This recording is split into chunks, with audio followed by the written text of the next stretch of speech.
Mic जो ना हमने बेटा टेम्परेरी लगाया हुआ है, ठीक है, मुंह की आवाज आ रही होगी सांस की, मैं समझ गया, ठीक है, कोई नहीं, मैंने पीछे कर लिया, ठीक है, समझ गया मैं।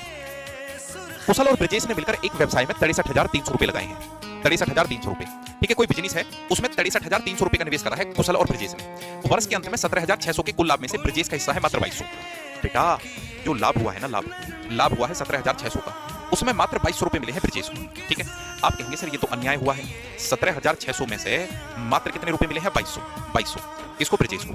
तो बाकी के पैसे किसको मिले हैं? कुशल भाई को मिले हैं, वो कुशल है, ठीक है। 2 जीरो ये आया 4, तो 15,400, ठीक है, 15,400 कुशल भाई को मिले हैं। अब मेरी बात को समझें, तो जो कुशल भाई हैं, कुशल भाई को मिले हैं 15,400, ठीक है।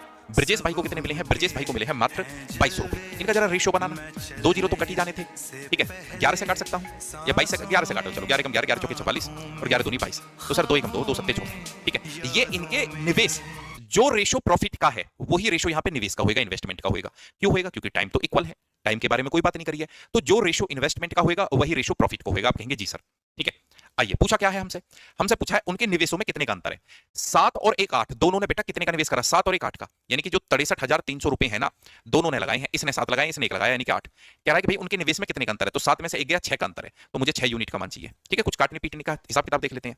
आप कहेंगे सर 2 तिये 6 और 2 चौके 8, ठीक है, 4 से काटो फटाफट, ठीक है, 4 एकम 4, 23, 4 पंजे 20, फिर से 23, 4 पंजे 20, 30, 4 सत्ते 28 और 4 पंजे 20, गुणा में 3, 3 पंजे 15, ठीक है। इकाई के अंक से उत्तर दे सकते हैं, ठीक है, इकाई के अंक से उत्तर वो पहले ही दे देते हैं।